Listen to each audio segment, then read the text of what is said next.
चलिए हम देखते हैं पॉलिटी के एनसीईआरटी क्लास 12 के समकालीन विश्व राजनीति वाले पुस्तक की तीसरा चैप्टर है। चैप्टर के नाम है समकालीन दक्षिण एशिया। इसके परिचय देखें तो आइए अब हम शीत युद्ध के दौर में विश्व के एक बड़े फलक पर हुए बदलावों में नजर हटाकर अपना ध्यान अपने क्षेत्र यानी दक्षिण एशिया की ओर मोड़े।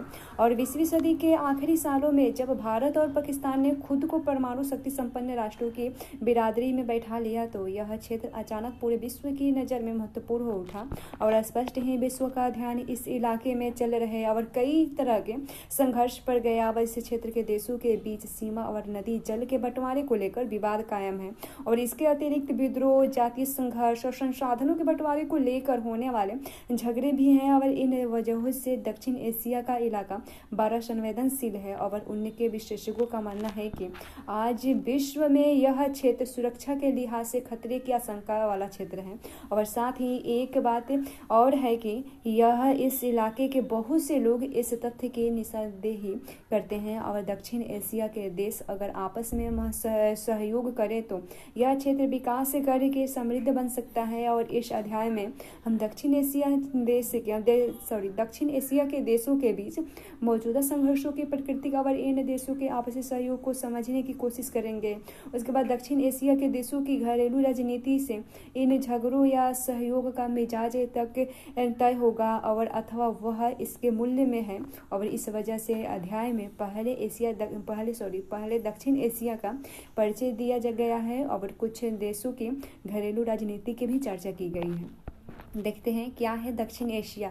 दक्षिण एशिया के बारे में देखें, भारत और पाकिस्तान के बीच क्रिकेट मैच कितना तनावपूर्ण होता है और यह हम बखूबी जानते हैं। और हमने यह भी देखा कि क्रिकेट मैच देखने के लिए पाकिस्तानी तथा भारतीय फैंस जब एक दूसरे के देश में पहुंचते हैं तो उनका बड़ा आदर सत्कार होता है, गर्मजोशी से मेजबानी की जाती है। यही हाल दक्षिण एशियाई मामलों का भी है और यह एक ऐसा क्षेत्र है जहाँ सद्भाव और शत्रुता, आशा और निराशा तथा पारस्परिक शंका और विश्वास साथ साथ बरसते हैं।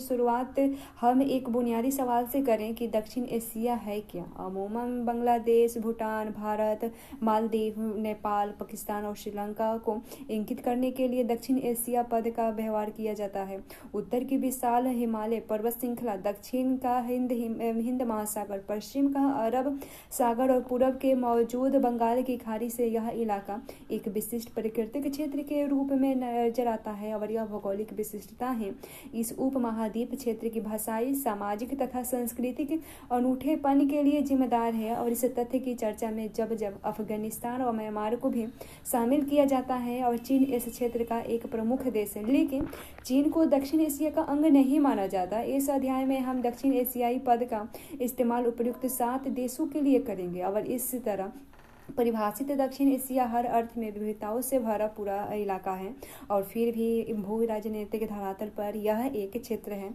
दक्षिण एशिया के विशेष क्षेत्रों में एक सी राजनीतिक प्रणाली नहीं है और अनेक समस्याओं और सीमाओं के बावजूद भारत और श्रीलंका में ब्रिटेन से आज़ाद होने के बाद लोकतांत्रिक व्यवस्था सफलतापूर्वक कायम है। और भारत में लोकतंत्र के विकास के बारे में आप एक और किताब में विस्तार से पढ़ेंगे। इस किताब में आज़ादी के बाद के दिनों की भारतीय राजनीति की चर्चा की गई है। भारत के लोकतंत्र की बहुत सारी सीमाओं की तरह इंगित किया जा सकता है, लेकिन हमें याद रखना चाहिए कि एक राष्ट्र के रूप में भारत हमेशा लोकतांत्रिक रहा है। यही बात श्रीलंका पर भी लागू होता है।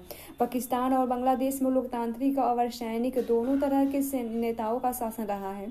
शीत युद्ध के बाद सालों में बांग्लादेश में लोकतंत्र कायम रहा है। पाकिस्तान में शीत युद्ध के बाद के सालों में लगातार 2 लोकतांत्रिक सरकारें बनी और पहली सरकार में नजीर भुट्टो और दूसरी है नवाज शरीफ के नेतृत्व में कायम हुई। लेकिन इसके बाद 1999 में पाकिस्तान में सैनिक तख्ता पलट हुआ। 2008 से फिर से यहाँ लोकतांत्रिक शासन है। 2006 तक नेपाल में संवैधानिक राजतंत्र था और इस बात का खतरा बराबर बना हुआ था कि राजा अपने हाथ में कार्यपालिका की सारी शक्तियां ले लेगा। 2008 में राजतंत्र को खत्म किया गया और नेपाल एक लोकतांत्रिक गणराज्य के रूप में उभरा। और बांग्लादेश और नेपाल के अनुभवों के आधार पर हम कह सकते हैं कि पूरे दक्षिण एशिया में लोकतंत्र एक स्वीकृत मूल्य बनने चला है। अब दक्षिण एशिया के दो सबसे छोटे देशों में भी ऐसी भी बदलाव की बयान रह गई है। और भूटान 2008 में संवैधानिक राजतंत्र बन गया। राजा के नेतृत्व में यह बहुदलीय लोकतंत्र के रूप में उभरा। और दूसरा द्वीपीय देश मालदीव 1968 तक सल्तनत हुआ करता था और 1968 में यह एक गणतंत्र बना और यहाँ शासन की अध्यक्षात्मक प्रणाली अपनाई गई। और उसके बाद 2005 के जून में मालदीव की संसद ने बहुदलीय प्रणाली को अपनाने के पक्ष में एक मत से मतदान किया। मालदीवियन डेमोक्रेसी पार्टी यानी एमडीपी का देश के राजनीतिक मामले में दबदबा रहा। उसके बाद एमडीपी ने 2018 में हुए चुनाव में जीत हासिल की। दक्षिण एशिया में लोकतंत्र का रिकॉर्ड मिला जुला रहा है। इसके बावजूद दक्षिण एशिया देशों को जनता लोकतंत्र की आकांक्षाओं में सहभागी है। और इस क्षेत्र के 5 बड़े देश में हाल ही में एक सर्वेक्षण किया गया था और जब यह पुस्तक लिखा गया और सर्वेक्षण से यह बात जाहिर हुई कि 5 देशों में लोकतंत्र को व्यापक जन समर्थन हासिल है। इस देशों में हर वर्ग और धर्म के आम नागरिक लोकतंत्र को अच्छा मानते हैं और प्रतिनिधि मूलक लोकतंत्र की संस्थाओं का समर्थन करते हैं। और इन देशों के लोग शासन के किसी और प्रणाली की अपेक्षा लोकतंत्र को वरीयता देते हैं और मानते हैं कि उनके देश के लिए लोकतंत्र ही ठीक है। या ये निष्कर्ष बड़े महत्वपूर्ण है क्योंकि पहले से माना जाता रहा है कि लोकतंत्र सिर्फ विश्व के धनी देशों में फल फूल सकता है। इस लिहाज से देखें तो दक्षिण एशिया के लोकतंत्र के अनुभव से लोकतंत्र की वैश्विक कल्पना का दायरा बढ़ा है। आइए हम देखें कि भारत को छोड़कर दक्षिण एशिया के अन्य 4 बड़े देशों में लोकतंत्र का अनुभव कैसा रहा है। उसके बाद यहाँ दिया गया लोकतंत्र को तानाशाह के ऊपर वरीयता, इसमें किसी एक कथन से सहमत कीजिए। जैसे यहाँ दक्षिण एशिया के देशों के बारे में दिया गया है, जैसे बांग्लादेश, भारत, नेपाल, पाकिस्तान, श्रीलंका। तो लोकतंत्र बेहतर है बांग्लादेश में देखिए 69%, अब तो नहीं है, अब तो तख्ता पलट हुआ है। और उसके भारत में 70%, नेपाल 62%, पाकिस्तान 37%, श्रीलंका 71%। फिर कभी कभी तानाशाह बेहतर, तो जब ये पुस्तक लिखा गया था तब बांग्लादेश में 6 था, भारत में 9, उसके बाद नेपाल में 10 था, उसके बाद पाकिस्तान में 14, उसके बाद श्रीलंका में 11, उसके बाद कोई फ़र्क नहीं पड़ता। उसके बाद देखें तो बांग्लादेश में 25 है, भारत में 21 है, नेपाल में 28 है, पाकिस्तान में 49 है और श्रीलंका में 18 है। ये देखिए दक्षिण एशिया का घटनाक्रम दिया गया है 1947 से। तो 1947 में ब्रिटिश राज्य की समाप्ति के बाद भारत और पाकिस्तान का स्वतंत्र राष्ट्र के रूप में उदय हुआ। 1948 में श्रीलंका यानी तत्कालीन सिलोन की आज़ादी मिली और कश्मीर को लेकर भारत और पाकिस्तान के बीच लड़ाई हुई। 1954 से 55 के बीच पाकिस्तान शीत युद्धकालीन सैन्य गुट CA2 और सेंटो में शामिल हुए और सितंबर 1960 में भारत और पाकिस्तान ने सिंधु नदी जल समझौता पर हस्ताक्षर किए। 1962 में भारत और चीन के बीच सीमा विवाद हुआ। 1965 में भारत पाक युद्ध संयुक्त राष्ट्र संघ का भारत पाक पर्यवेक्षण मिशन हुआ। उसके बाद 1966 में भारत और पाकिस्तान के बीच ताशकंद समझौता हुआ। शेख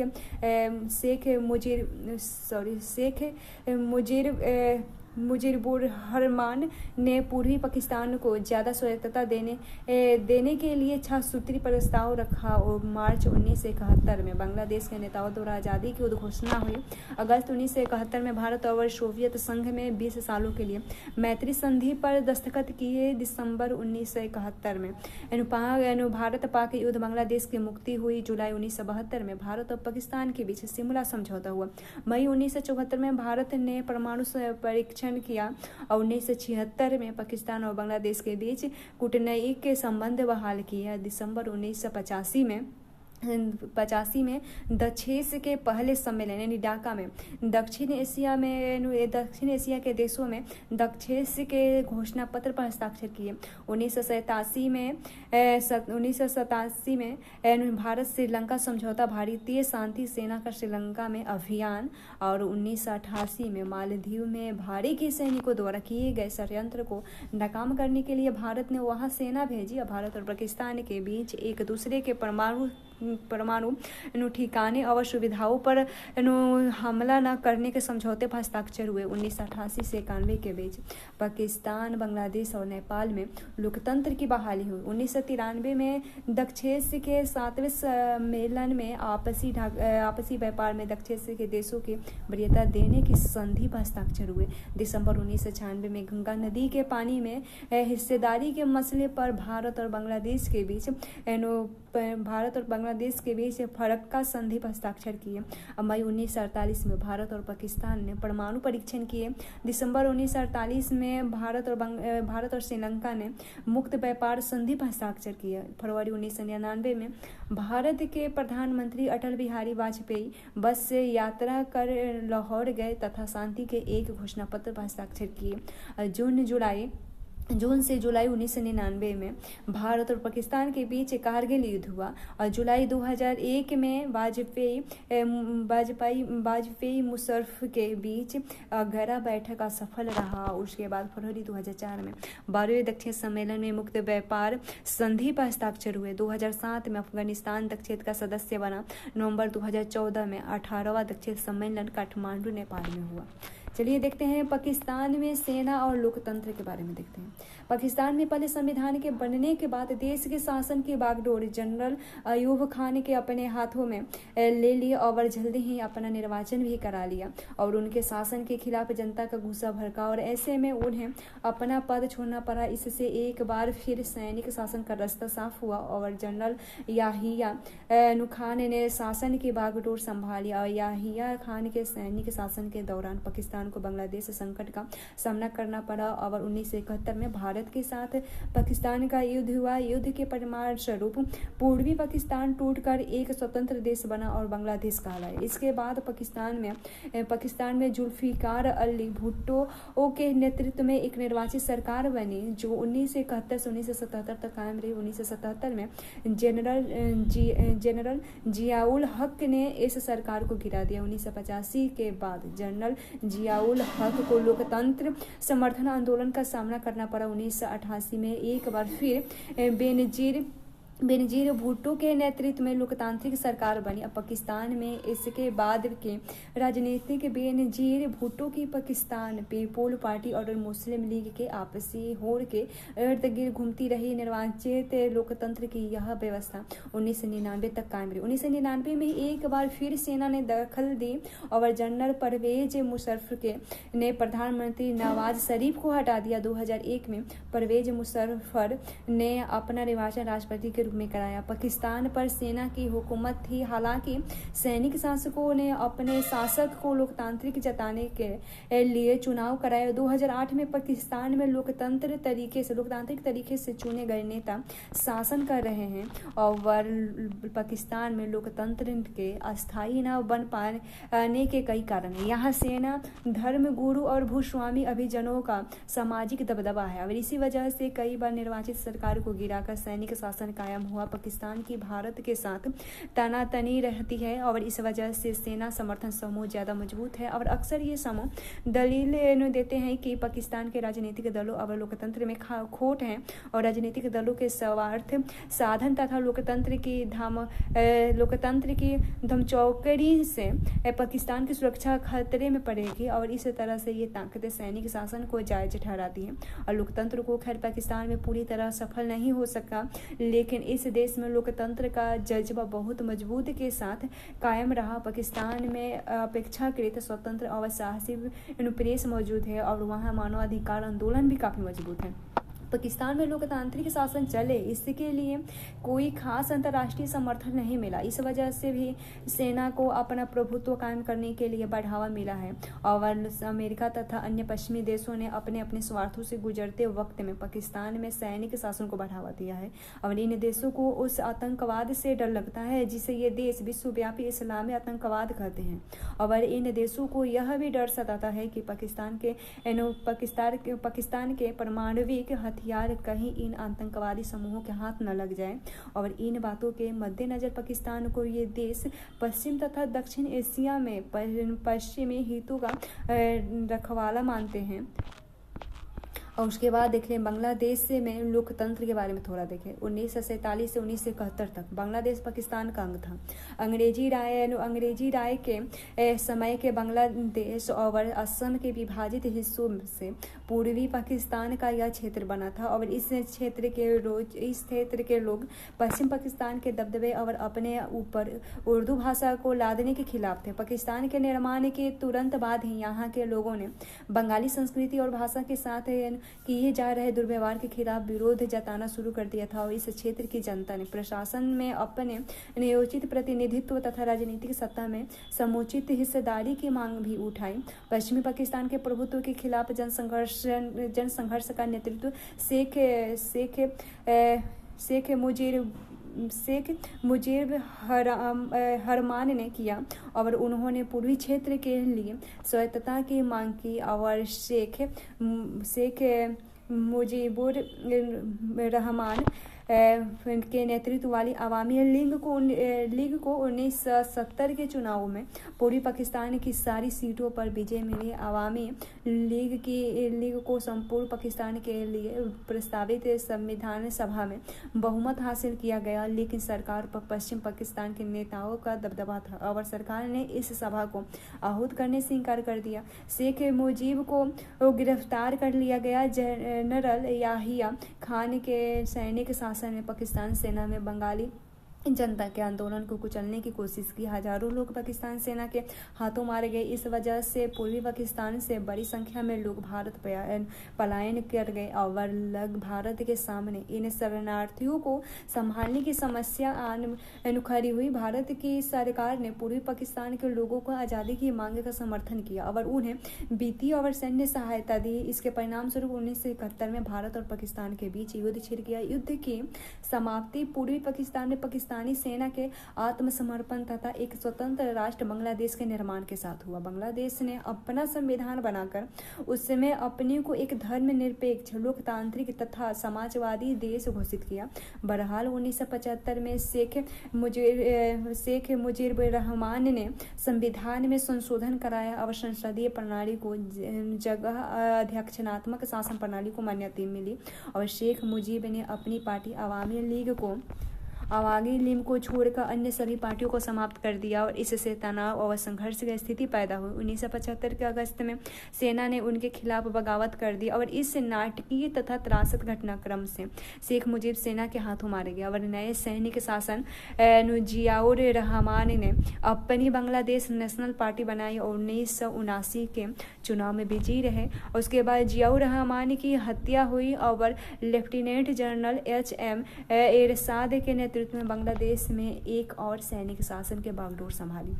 लेकिन बांग्लादेश की जनता जल्द ही लोकतंत्र के समर्थन में उठ खड़ी हुई। आंदोलन में छात्र आगे चल रहे थे और बाध्य होकर जनरल एरशाद ने एक हद तक राजनीतिक गतिविधियां की छूट दी और इसके बाद के समय में जनरल एरशाद 5 सालों के लिए राष्ट्रपति निर्वाचित हुए। जनता के व्यापक विरोध के आगे झुकते हुए लेफ्टिनेंट जनरल एरशाद को राष्ट्रपति का पद 1990 में छोड़ना पड़ा। 1991 में चुनाव हुए। इसके बाद से बांग्लादेश में बहुदलीय चुनाव पर आधारित प्रतिनिधि मूलक लोकतंत्र कायम हुआ। उसके बाद नेपाल में राजतंत्र और लोकतंत्र के बारे में देखें तो नेपाल अतीत में एक हिंदू राज्य था और फिर आधुनिक काल में कई सालों तक यहाँ संवैधानिक राजतंत्र था।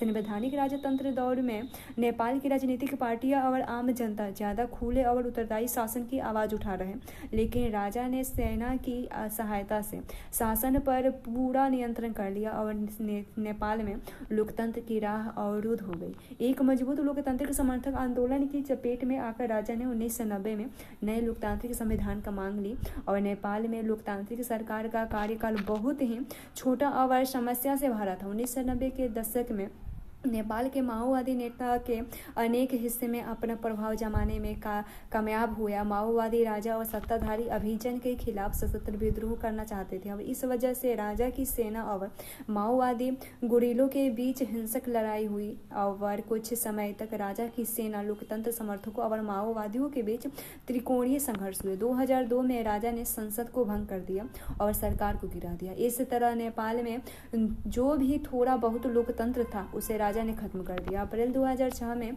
यहाँ देशव्यापी लोकतंत्र समर्थन प्रदर्शन हुए। संघर्षरत लोकतंत्र समर्थन शक्तियों में अपनी पहली बड़ी जीत हासिल की जब राजा ज्ञानेंद्र ने बाध्य होकर संसद को बहाल किया और इसे अप्रैल 2002 में भंग कर दिया गया था। मोटे तौर पर अहिंसक रहे इस प्रतिरोध का नेतृत्व 7 दलों के गठबंधन यानी 7 पार्टी अलायंस, माओवादी तथा सामाजिक कार्यकर्ताओं ने किया। नेपाल में लोकतंत्र की आमद अब लगभग मुकम्मल हुई है और नेपाल अपने इतिहास के एक अद्वितीय दौर में गुजर रहा था। नेपाल का संविधान लिखने के लिए वहाँ संविधान सभा का गठन हुआ। नेपाल में कुछ लोग मानते थे कि अलंकारिक अर्थों में राजा का पद कायम रखना जरूरी था ताकि नेपाल अपने अतीत से जुड़े रहे। माओवादी समूहों ने सशस्त्र संघर्ष की राह छोड़ देने की बात मान ली थी। माओवादी चाहते थे कि संविधान में मूलगामी सामाजिक आर्थिक पुनर्रचना के कार्यकाल को शामिल किया जाए। 7 दलों के गठबंधन में शामिल हर एक दल को यह बात स्वीकार नहीं था। माओवादी और कुछ अन्य राजनीतिक समूह भारत की सरकार और नेपाल के भविष्य में भारत सरकार की भूमिका को लेकर बहुत शंकित थे और 2008 में नेपाल राजतंत्र को खत्म करने के बाद लोकतांत्रिक गणराज्य बन गया। 2015 में नेपाल ने एक नया संविधान अपनाया। देखते हैं श्रीलंका में जातीय संघर्ष और लोकतंत्र के बारे में। हम देख चुके हैं कि आज़ादी यानी 1948 के बाद से लेकर अब तक श्रीलंका में लोकतंत्र कायम है, लेकिन श्रीलंका को एक कठिन चुनौती का सामना करना पड़ा है और यह चुनौती न तो सेना की थी और न ही राजतंत्र की। श्रीलंका की जातीय संघर्ष का सामना करना पड़ा और उनकी मांग है कि श्रीलंका के एक क्षेत्र को अलग राष्ट्र बनाया जाए और आज़ादी के बाद से यानी श्रीलंका को उन दिनों सीलो कहा जाता था। तो श्रीलंका आज़ादी के बाद से श्रीलंका की राजनीति पर बहुसंख्यक सिंघली समुदाय के हितों की नुमाइंदगी करने वाले दबदबा रहा है और ये लोग भारत छोड़कर श्रीलंका आबसी एक बड़ी तमिल आबादी के खिलाफ है। तमिल का बसना श्रीलंका के आज़ाद होने के बाद भी जारी रहा। सिंघली राष्ट्रवादियों का मानना था कि श्रीलंका में तमिलों के साथ कोई रियायत नहीं बरतनी जानी चाहिए क्योंकि श्रीलंका सिर्फ सिंघली लोगों का है और तमिलों के प्रति अपेक्षा भरे बर्ताव से एक उग्र तमिल राष्ट्रवाद की आवाज़ बुलंद हुई। 1983 के बाद से उग्र तमिल संगठन लिबरेशन टाइगर्स और तमिल इलर्स यानी लिटरे श्रीलंकाई सेना के साथ सशस्त्र संघर्ष कर रहा है और इसने तमिल ईलम यानी श्रीलंका के तमिलों के लिए एक अलग देश का मांग की है।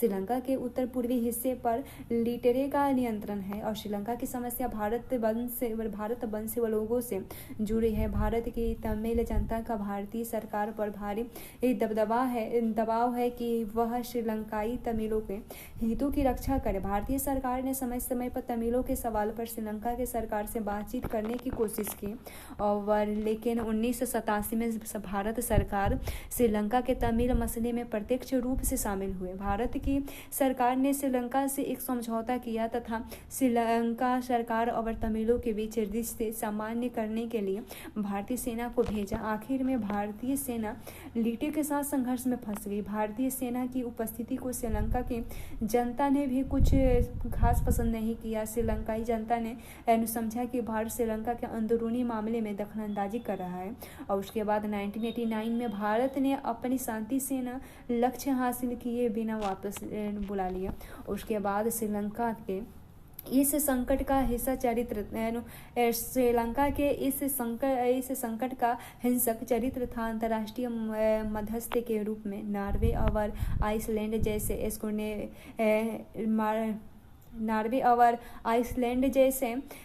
स्कैंडिनेवियाई देश युद्धरत होकर पक्षों की फिर से आपस में बातचीत करने के लिए राजी कर रहे थे। अंततः सशस्त्र संघर्ष समाप्त हो गया क्योंकि 2009 में लिटरे को खत्म कर दिया गया। संघर्षों की चपेट में होने के बाद भी श्रीलंका ने अच्छी आर्थिक वृद्धि और विकास के स्तर को हासिल किया। जनसंख्या की वृद्धि दर पर सफलतापूर्वक नियंत्रण करने वाले विकासशील देशों में श्रीलंका प्रथम है और दक्षिण एशिया के देशों में सबसे पहले श्रीलंका ने ही अपनी अर्थव्यवस्था का उदारीकरण किया। गृह युद्ध से गुजरने के बावजूद कई सालों से इस देश का प्रति व्यक्ति सकल घरेलू उत्पाद दक्षिण एशिया में सबसे ज्यादा है। अंदरूनी संघर्ष के झंझावतों को झेल कर भी श्रीलंका ने लोकतांत्रिक राज्य व्यवस्था कायम रखी। भारत और पाकिस्तान के बीच संघर्ष के बारे में देखें। आइए अब हम घरेलू राजनीतिक दायरे से बाहर निकले और इस क्षेत्र के अंतर्राष्ट्रीय संबंधों के ऐसे दायरों पर नजर डालें जहां संघर्ष हुआ है। और शीत युद्ध की समाप्ति का यह अर्थ नहीं है कि इस इलाके में भी संघर्ष और तनाव समाप्त हो गए। हम आंतरिक लोकतंत्र या जातीय संघर्ष के मसलों पर हुए टकराव को देख चुके हैं, लेकिन कुछ महत्वपूर्ण संघर्ष अंतर्राष्ट्रीय प्रकृति के भी हैं। दक्षिण एशिया में भारत की स्थिति केंद्रीय है और इस वजह से इसमें से अधिकांश संघर्षों का रिश्ता भारत से है। इन संघर्षों में सबसे प्रमुख और सर्वग्रासी संघर्ष भारत और पाकिस्तान के बीच का संघर्ष है। विभाजन के तुरंत बाद दोनों देश कश्मीर के मसले पर लड़ पड़े और पाकिस्तान की सरकार का दावा था कि कश्मीर पाकिस्तान का है। और भारत और पाकिस्तान के बीच 1947-48 तक 1965 के युद्ध से इस मसले पर समाधान नहीं हुआ। 1948 के युद्ध के फलस्वरूप कश्मीर के दो हिस्से हो गए और एक हिस्सा पाकिस्तान अधिकृत कश्मीर कहलाया, जबकि दूसरा हिस्सा भारत का जम्मू कश्मीर प्रांत बना और दोनों के बीच एक नियंत्रण सीमा रेखा है।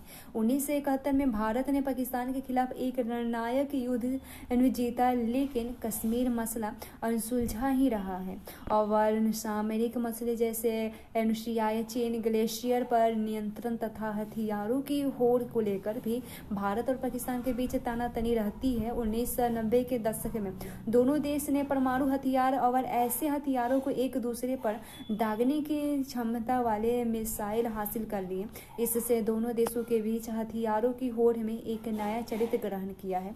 1998 में भारत ने पोखरण में और इसके कुछ दिनों के अंदर भी पाकिस्तान ने चगाई पहाड़ी पर परमाणु परीक्षण किया और इसके बाद से ऐसा लगता है कि भारत और पाकिस्तान एक सैन्य संबंध से बन चुके हैं और इसके बीच सीधे और सर्वव्यापी युद्ध छिड़ने की आशंका कम हो गई है। लेकिन दोनों देशों की सरकारें लगातार एक दूसरे को संदेह की नज़र से देखते हैं। भारत सरकार का आरोप है कि पाकिस्तान सरकार ने लुके छुपे ढंग से हिंसा की रणनीति जारी रखी है और आरोप है कि वह कश्मीर उग्रवादियों को हथियार परीक्षण और धन देता है तथा भारत पर आतंकवादी हमले के लिए उन्हें सुरक्षा प्रदान करता है। भारत सरकार का यह भी मानना है कि पाकिस्तान ने 1985 से 1995 के अवधि में खालिस्तान समर्थन उग्रवादियों को हथियार तथा गोले बारूद दिए हैं। पाकिस्तान की खुफिया एजेंसी सर्विलेंस इंटेलिजेंस यानी ISI पर बांग्लादेश और नेपाल के गुप्त ठिकानों से पूर्वोत्तर भारत में भारत विरोधी अभियान में संलग्न होकर आरोप है और इसके जवाब में पाकिस्तान की सरकार भारतीय सरकार और उसकी खुफिया एजेंसियों पर सिंध और बलूचिस्तान में समस्या को भड़काने का आरोप लगाती है। भारत और पाकिस्तान के बीच नदी जल के बंटवारे के सवाल पर भी तनातनी हुई है। 1960 तक दोनों के बीच सिंधु नदी के इस्तेमाल को लेकर तीखे विवाद हुए। संयोग से 1960 में विश्व बैंक की मदद से भारत और पाकिस्तान ने सिंधु जल संधि पर दस्तखत किए और यह संधि भारत पाक के बीच कई सैन्य संघर्षों के बावजूद अब भी कायम है। और हालांकि सिंधु जल संधि की व्याख्या और नदी जल के इस्तेमाल को लेकर अभी भी कुछ छोटे मोटे विवाद है और कच्छ के रण में सड़क की सीमा रेखा को लेकर दोनों देशों के बीच मतभेद मतभेद है और यह विवाद छोटा जान पड़ता है, लेकिन इसके साथ एक चिंता जुड़ी हुई है और इस विवाद का समाधान जिस ढंग से किया जाएगा उसका असर अनुशर्षिक इलाके से सटे समुद्री संसाधन के नियंत्रण पर भी पड़ेगा। भारत और पाकिस्तान के बीच इन सभी मामलों के बारे में वार्ताओं के दौर चल रहे हैं। और उसके बाद देखें भारत और उसके अन्य पड़ोसी देश के बारे में देखें। बांग्लादेश और भारत के बीच गंगा और ब्रह्मपुत्र नदी के जल में हिस्सेदारी सहित कई मुद्दे पर मतभेद है और भारतीय सरकारों के बांग्लादेश से नाखुश होने के कारणों से भारत और अवैध अप्रवास पर ढाका के खंडन, भारत विरोधी इस्लामी कट्टरपंथी जमातों के समर्थन और भारतीय सेना को पूर्वोत्तर भारत में जाने के लिए अपने इलाके के रास्ते देने से बांग्लादेश के इनकार और ढाका के भारत को प्राकृतिक गैस निर्यात न करने के फैसले तथा म्यांमार को बांग्लादेशी इलाके से होकर भारत को प्राकृतिक गैस निर्यात न करने देने जैसे मसले शामिल है। बांग्लादेश की सरकार का मानना है कि भारतीय सरकार नदी जल में हिस्सेदारी के सवाल पर इलाके के दादा की तरह बर्ताव करता है और इसके अलावा भारत की सरकार पर चट्टगांव पर्वतीय क्षेत्र में विरोध को हवा देने, बांग्लादेश के प्राकृतिक गैस में सेधमारी करने और व्यापार के बेईमानी करने के भी आरोप है। विभेदों के बावजूद भारत और बांग्लादेश से कई मसले पर सहयोग करते हैं। पिछले 20 वर्षों के दौरान दोनों के बीच आर्थिक संबंध ज्यादा बेहतर हुए हैं। बांग्लादेश भारत के लुक ईस्ट और 2014 में एक ईस्ट नीति का हिस्सा है और इन नीति के अंतर्गत म्यांमार के जरिए दक्षिण पूर्व एशिया से संपर्क साधने की बात है और आपदा प्रबंधन और पर्यावरण के मसले पर भी दोनों देशों ने निरंतर सहयोग किया। 2015 में दोनों के कुछ परिक्षेत्रों का आदान प्रदान किया और इस बात के भी प्रयास किया जा रहे हैं कि साझे खतरों को पहचान कर तथा एक दूसरे की जरूरतों के प्रति ज्यादा संवेदनशीलता बरतकर सहयोग के दायरे को बढ़ावा जाए। भारत और नेपाल के बीच मधुर संबंध है और दोनों देशों के बीच एक संधि हुई है और इस संधि के तहत दोनों देशों के नागरिक एक दूसरे के देश के बिना पासपोर्ट और वीजा के आ जा सकते हैं और काम कर सकते हैं। खास संबंधों के बावजूद दोनों देशों के बीच अतीत में व्यापार से संबंधित मनमुटाव पैदा हुए हैं। नेपाल की चीन के साथ दोस्ती को लेकर भारत सरकार ने अक्सर अपनी अप्रसन्नता जताई है। नेपाल सरकार भारत विरोधी तत्वों के खिलाफ कदम नहीं उठाई और इससे भी भारत नाखुश है। भारत की सुरक्षा एजेंसी नेपाल में चल रहे माओवादी आंदोलन को अपनी सुरक्षा के लिए खतरा मानती है, क्योंकि भारत में बिहार से लेकर आंध्र प्रदेश तक विभिन्न प्रांतों में नक्सलवादी समूहों का उभार हुआ है। नेपाल में बहुत से लोग यह सोचते हैं कि भारत की सरकार नेपाल के अंदरूनी मामले में दखल दे रही है और उसी के नदी जल पर पनबिजली पर आंख गड़ाए हुए हैं और चारों तरफ से जमीन से घिरे नेपाल को लगता है कि भारत उसको अपने भूक्षेत्र से होकर समुद्र तक पहुंचने से रोकता है। बहरहाल भारत नेपाल के संबंध एकदम मजबूत और शांतिपूर्ण है। विभेदों के बावजूद दोनों देश व्यापार, वैज्ञानिक सहयोग, साझे प्राकृतिक संसाधन, बिजली उत्पाद और जल प्रबंधन ग्रिड के मसले पर एक साथ है। नेपाल में लोकतंत्र की बहाली से दोनों देशों के बीच संबंधों के और मजबूत होने की उम्मीद बंधी हुई है। श्रीलंका और भारत की सरकारों के संबंध में तनाव इस द्वीप में जारी जाति संघर्ष को लेकर है और जब तमिल आबादी राजनीति रूप से नाखुश हो और उसे मारा जा रहा हो, तो ऐसे में भारतीय नेताओं को जनता का तटस्थ बने रहना असंभव लगता है। 1987 के सैन्य हस्तक्षेप के बाद से भारतीय सरकार श्रीलंका के अंदरूनी मामले में असंलग्नता की नीति पर अमल कर रही है। भारत सरकार ने श्रीलंका के साथ एक मुक्त व्यापार समझौता पर दस्तखत किए हैं और इसने दोनों देशों के संबंध मजबूत किए हैं। श्रीलंका में सुनामी से हुई तबाही के बाद के परिणाम स्वरूप पूर्ण निर्माण कार्यों में भारतीय मदद से भी दोनों देश एक दूसरे के करीब आए और भारत के भूटान के साथ भी बहुत अच्छे रिश्ते हैं और भूटान सरकार के साथ कोई बड़ा झगड़ा नहीं है और भूटान से अपने काम का संचालन कर रहे पूर्वोत्तर भारत के उग्रवादी और गुरिल्लों को भूटान ने अपने क्षेत्र से खदेड़ भगाया। भूटान के इस कदम से भारत की बड़ी मदद मिली है और भारत भूटान से पनबिजली की बड़ी परियोजना के हाथ बटा रहा है और इस हिमालय देश के विकास कार्यों के लिए सबसे ज़्यादा अनुदान भारत से हासिल होता है। मालदीव के साथ भारत के संबंध सौहार्दपूर्ण तथा गर्मजोशी से भरे हैं। 1988 में श्रीलंका से आए कुछ भारत के तमिल सैनिकों ने मालदीव पर हमला किया। मालदीव के ने इस आक्रमण रोकने के लिए भारत से मदद मांगी तो भारतीय वायुसेना और नौसेना ने तुरंत कार्रवाई की। भारत ने मालदीव के आर्थिक विकास, पर्यटन और मत्स्य उद्योगों में भी मदद की। और आपने ध्यान दिया होगा कि दक्षिण एशिया के छोटे छोटे पड़ोसियों के साथ भारत को कई समस्या का सामना करना पड़ा है। भारत का आकार बड़ा है और वह शक्तिशाली भी है और इसकी वजह से अपेक्षाकृत छोटे देशों का भारत के इरादों को लेकर शक करना लाजिम है। और दूसरी तरफ भारत सरकार को अक्सर महसूस होता है कि उसके पड़ोसी देश उनका बेजा फायदा उठा रहे हैं और भारत नहीं चाहता कि इन देशों में राजनीतिक अस्थिरता पैदा हो और उससे भय लगता है कि ऐसी स्थिति में बाहरी ताकतों को इस क्षेत्र में प्रभाव जमाने में मदद मिलेगी। और छोटे देशों को लगता है कि भारत दक्षिण एशिया में अपना दबदबा कायम रखना चाहता है और दक्षिण एशिया के सारे इलाके सिर्फ भारत और उसके पड़ोसी देशों के बीच ही नहीं है और नेपाल, भूटान तथा बांग्लादेश, म्यांमार के बीच जातीय मूल्य के नेपालियों के भूटान अप्रवास तथा रोहिंग्या लोगों के म्यांमार के अप्रवास के मसले पर मतभेद रहे हैं। बांग्लादेश और नेपाल के बीच हिमालयी नदियों के जल की हिस्सेदारी को लेकर खटपट है और यह बात सही है कि इस इलाके के सभी बड़े झगड़े भारत और उसके पड़ोसी देशों के बीच है। इसका एक कारण दक्षिण एशिया का भूगोल भी है, जहां भारत के बीच स्थिर है और बाकी देश भारत की सीमा के इर्द गिर्द पड़ने वाले हैं। उसके बाद देखें शांति और सहयोग के बारे में। देखें क्या दक्षिण एशिया के देश एक दूसरे का सहयोग करते हैं या देश एक दूसरे से सिर्फ लड़ते रहते हैं। अनेक संघर्षों के बावजूद दक्षिण एशिया के देश आपस में दोस्ताना रिश्ते तथा सहयोग के महत्व पहचानते हैं। शांति के प्रयास द्विपक्षीय भी हुए हैं और क्षेत्रीय स्तर पर भी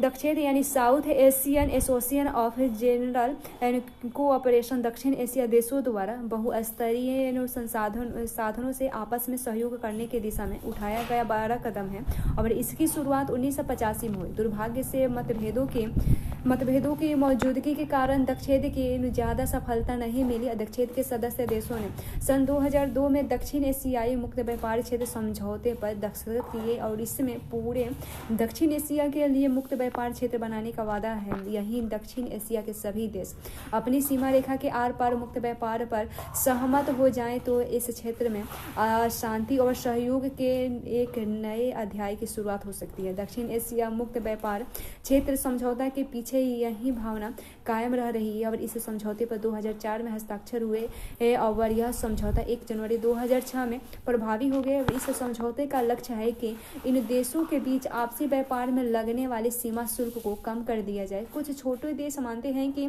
इन सॉफ्टा की ओर लेकर भारत उनके बाजार में सेंध मारना चाहता है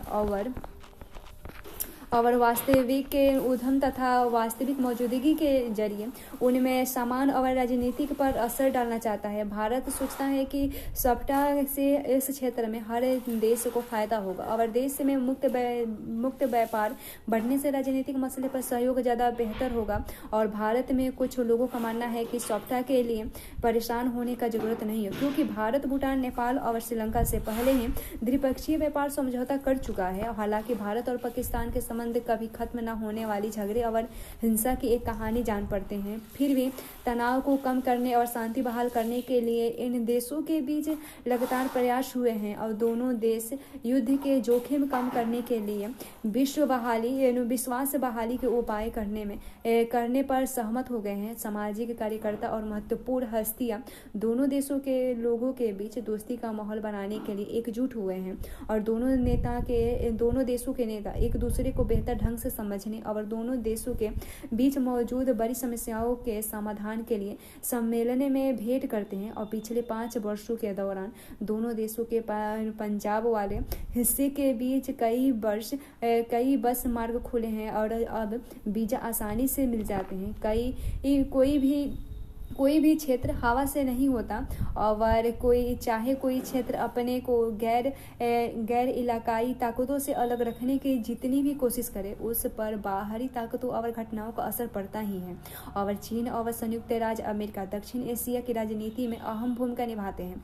पिछले 10 वर्षों में भारत और चीन के संबंध बेहतर हुए हैं। चीन की रणनीति समझदारी पाकिस्तान के साथ है, और यह भारतीय चीन संबंधों में एक बड़ी कठिनाई है। विकास की जरूरत और वैश्वीकरण के कारण एशिया महादेश के ये दो बड़े देश ज्यादा नजदीक आए हैं। सन 1991 के बाद से इनके आर्थिक संबंध ज्यादा मजबूत हुए हैं। शीत युद्ध के बाद दक्षिण एशिया में अमेरिकी प्रभाव तेजी से बढ़ा है, और अमेरिका ने शीत युद्ध के बाद भारत और पाकिस्तान दोनों से अपने संबंध बेहतर किए हैं, और वह भारत पाक के बीच लगातार मध्यस्थी की भूमिका निभाता रहा है, और दोनों देशों में आर्थिक सुधार हुए हैं और उदार नीतियां अपनाई गई है। इससे दक्षिण एशिया में अमेरिकी भागीदारी ज़्यादा गहरी हुई है। अमेरिका में दक्षिण एशिया मूल के लोगों की संख्या अच्छी खासी है, और फिर इस क्षेत्र की जनसंख्या और बाजार का आकार भी भारी भरकम है, और इस कारण इस क्षेत्र की सुरक्षा और शांति के भविष्य से अमेरिका के हित में बंधी हुई है। बहरहाल दक्षिण एशिया को संघर्ष की आशंका वाले क्षेत्र के रूप में पहचाना जाता रहेगा, और अथवा यह एक ऐसे क्षेत्रीय गुट के रूप में उभरेगा जिसमें के सांस्कृतिक गुण, धर्म तथा व्यापारिक हित ही एक है, और यह बात किसी बाहरी शक्ति से ज़्यादा यहाँ के लोगों और सरकारों पर निर्भर है।